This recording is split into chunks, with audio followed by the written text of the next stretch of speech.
दीपावली की खूब ढेर सारी शुभकामनाएं। गोवर्धन पूजा आज पूरा देश मना रहा है और मैं मानता हूं कि मध्य प्रदेश के संदर्भ में मुख्यमंत्री जी ने भी गोवर्धन पूजा का आयोजन किया सरकारी तौर पे। मैं इसको पॉजिटिव लेता हूं, नकारात्मकता नहीं है इसमें। पर केवल इवेंट के लिए गोवर्धन माता की या गाय माता की पूजा की बात करना और इवेंट मैनेजमेंट करके सरकार के पैसे का जाया करना सरकार का सिर्फ दायित्व नहीं होता है। आज मध्य प्रदेश पहला राज्य है जहाँ पे सबसे ज़्यादा असुरक्षित गाय माता है। आप ऐसा एक कोई रोड, एक शहर का कोई हिस्सा या किसी भी छोटे से गांव में चले जाओ, रोड पे गाय माता एक्सीडेंट होते हुए मरती हुई मिलती है। तो मैं मानता हूं कि अगर मुख्यमंत्री जी गौशालाओं में उनके राशन की व्यवस्था कराते, चारे की व्यवस्था कराते, जो सरकारी तौर पर मध्य प्रदेश में कमलनाथ जी की सरकार में उनके लिए गौशालाएँ बनाई, उसकी व्यवस्था की बात करते, व्यवस्थापन की बात करते और उसके लिए फंड अलाट करते तो असली गोवर्धन पूजा होती। तो मैं मानता हूं कि इवेंट करना, फोटो विजुअल बनाना उनका दायित्व हो सकता है, उनकी इच्छा हो सकती है, वो करते रहें, पर ओरिजिनल में गाय माता की रक्षा सेवा कैसे होगी उस भावना को भी वो जिए। उसके लिए मैंने उनको पत्र लिखा है। दूसरा, आज अखबारों में नरेंद्र मोदी जी ने कर्नाटक को लेके ये कहा कि जो रेवड़ी पद्धति की योजनाएं थी उस पर कर्नाटक की सरकार को क्रिटिसाइज़ किया। बहुत अच्छा आदरणीय मोदी जी, पर आपको ये तो देखना ही पड़ेगा कि मोदी गारंटियाँ थी मध्य प्रदेश में। 2700 रुपये गेहूँ मोदी गारंटी है, भरोसा रखो दूंगा। आज 11 महीने हुए नहीं दिया। फिर 3100 रुपये धान के दाम, मोदी गारंटी थी, आज तक नहीं हुआ। फिर इसको भी 11 महीने हो गए। फिर मोदी जी ने यहाँ कहा था लाडली बहनों को 3000 रुपया मिलेगा, शिवराज जी ने भी कहा था, मोदी गारंटी है, उसके पर्चे हैं, तो फिर उनको मिलना थी, आज तक नहीं मिला। 450 का गैस सिलेंडर मोदी गारंटी थी, क्या हुआ उस मोदी गारंटी का।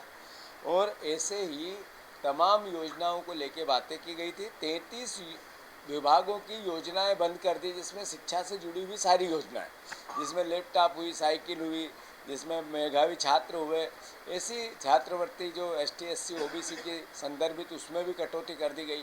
तो अल्टीमेटली कर्नाटक पे आरोप प्रत्यारोप मोदी जी करें, ये उनका दायित्व हो सकता है, पर मध्य प्रदेश में कौन इसका जवाब देगा। आप ही की सरकार है, मध्य प्रदेश में बीजेपी की सरकार है, मोहन यादव आपके पर्ची के मुख्यमंत्री आए हैं, क्या हुआ इसका भी तो उत्तर देश चाहता है, मध्य प्रदेश चाहता है, मोदी जी को देना चाहिए। तो फिर से मैं सभी को दीपावली की ढेर सारी शुभकामनाएं देता हूं। मैंने जो दीपावली का कार्यक्रम हम सब ने मिलकर, हमारे कई पूर्व मंत्री, कई पूर्व विधायक, हमारे पार्टी के सारे सेक्टर इंचार्ज, मंडल इंचार्ज, सारे हमारे बूथ के कार्यकर्ता, सारे लोकल हमारे जितने भी इंचार्ज वहाँ पे विजयपुर में बने हैं, हमने सब ने मिलकर विजयपुर में दिए जलाए और मैं मानता हूँ कि अद्भुत प्रतिसाद मिला। और बुधनी और विजयपुर की जनता इस बार परिवर्तन चाहती है। जब रिजल्ट आएंगे आश्चर्यचकित रहेंगे लोग। बिल्कुल सही है, मैंने कहा ये सरकार बीजेपी की सरकार है ही नहीं, मैं बार बार बोलता हूँ, ये मोहन यादव जी की माफियाओं की सरकार है, गुंडों की सरकार। और गुंडे सरकार पे हावी है, ये एक नज़ारा नहीं है, ऐसे नज़ारे रोज़ मिलते हैं। पुलिस मार खाती है यहाँ हेड कांस्टेबल मार खाता है, सरकारी कर्मचारी अपमानित होते रहते हैं। जो भारतीय जनता पार्टी के नेता हैं वो सरकारी अधिकारी, कर्मचारी और पुलिस विभाग के हमारे सिपाहियों को ऐसे पीटते हैं जैसे गुंडों को पीट रहे हैं, यानी गुंडा मार रहा है, पुलिस और कर्मचारी पिटा रहा है। आखिर ये मोहन यादव की सरकार है, गुंडों के और माफियाओं के का एक तरह से सरकार पे हावी हो गए। बिल्कुल सही है, हमारे सब परिवार के लोग हैं। मेरी लगभग फिर से सबसे बात हुई इस बीच में। कांग्रेस एक बड़ा परिवार है और चूंकि इस बड़े परिवार में मैं चूंकि जिम्मेवारी के पद पे हूँ, मेरा दायित्व है कि अगर किसी भी परिवार के साथी को किसी प्रकार का कोई ग्रीवेंसेस है तो मैं उससे बात करूँ और उससे बात करके उसको आत्मसात करूँ, उसकी ग्रीवेंसेस दूर करूँ, ये मेरा दायित्व है। तो जो भी हमारे साथी 3-4 लोगों का इसमें आया है, मैंने सबसे बातें कर ली और सब परिवार के लोग कांग्रेस पार्टी के साथ। डिंडोरी में इसी से जुड़ा हुआ है कि एक नेता को जिन्होंने इस्तीफा दिया तो उन्होंने कहा कि एक नेता बाहर चलेगा, उनके समर्थकों को एडजस्ट कर लिया जीतू भाई ने। मैं चूँकि मैं जहाँ बैठा हूँ कुर्सी का दायित्व होता है और कुर्सी का दायित्व ये कहता है कि मेरे लिए सब एक जैसे हैं, सभी पे एक जैसा व्यवहार करना मेरा काम है। तो उनका विचार हो सकता है जिसने जो कहा, पर चूँकि ये कांग्रेस बड़ा परिवार है और बड़े परिवार में जो बड़े हैं मेरे से उम्र में, अनुभव में, उनकी सीख, उनकी समझ को मैं आत्मसात करूं और पार्टी के लिए उसको सही दिशा में यूज़ करूं, उपयोग करूं। और जो छोटे हैं मेरे से, उनकी भी कोई भावना ऐसी है तो उसको भी मैं समझूं और उनकी भावना के अनुरूप पार्टी के हित में काम करूं। इससे बुरा क्या? कमलनाथ जी बुधनी और विजयपुर में प्रचार करेंगे, वो भी जुटे हुए हैं। हमारा 5 और 6 तारीख को मैं, जितेंद्र सिंह जी, कमलनाथ जी तीनों जाएंगे। 9 तारीख और 10 तारीख के बीच में सचिन पायलट और मैं, हमारा दोनों जगह कार्यक्रम है। और उसके बीच में दिग्विजय सिंह जी आज 3 दिन के दौरे पे है। अलग अलग हमारे नेता प्रतिपक्ष जी का भी 7-8 का कार्यक्रम है, 6-7-8 का। और इसके अलावा अरुण यादव जी, कमलेश्वर पटेल जी और बहुत विवेक तनखा जी हम फॉर्म भरवाने गए थे। मतलब पूरी पार्टी एकजुटता से प्रचार कर रही है और अल्टीमेटली आश्चर्यचकित परिणाम करेंगे। सर, डिंडोरी का एक केस है, मौत होती है, उससे जो खून खराबा हुआ था बेड पे, सरकारी अस्पताल में वही उस महिला से ही साफ करवाया गया और अब एविडेंस कलेक्ट करने की बात कर रहे हैं इस मामले में। वीडियो भी आया उसका। हाँ। तो ये सवाल, या डिंडोरी की घटना क्या आपको संकेत देती है, संदेश देती है? ये देती है कि डिंडोरी की घटना, इस प्रदेश में स्वास्थ्य सेवाएं चरमरा गई है। न डॉक्टर है, न हॉस्पिटल में दवाइयां हैं, न किसी प्रकार की सुविधा है। यही कारण है कि स्वास्थ्य का बजट हर साल बढ़ता जाता है, पर रोज़ हम आए दिन घटनाएं देखते हैं। कोई मरे हुए बेटे को कंधे पे लेके जा रहा है, कोई हम देखते रहते हैं डिंडोरी में प्रस्तुता जो बच्चा रोड पे कहीं भी सार्वजनिक जगह पैदा हो रहा है।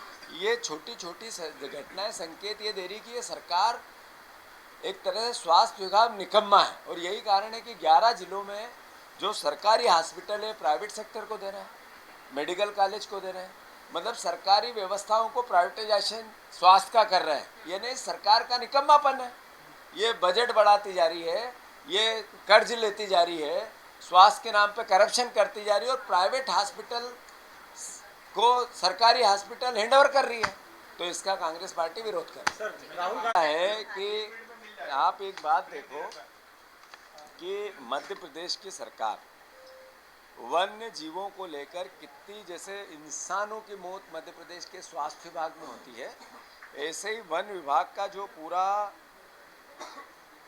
व्यवस्था है वो भी एक तरह से संकेत देती है बार बार कि वही हालत वन विभाग की। अब हाथियों का मरना मतलब ये बताता है कि सरकार की कितनी, वन विभाग का कितना निकम्मापन है। और वही मंत्री आज चुनाव लड़ रहा है।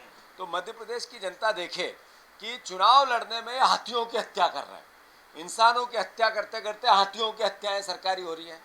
अब आप देखो कि केवल ये हाथियों का केस नहीं है। 2020 में 25 बाघ की हत्या हुई थी, फिर 2021 में 40 बाघों की हत्या हो गई, फिर 2022 में 45 हो गए, 45 बाघों की हत्या हुई, और अभी 2023 में फिर 35 बाघों की हत्या हो गई और फिर ये 10 हाथी मर गए।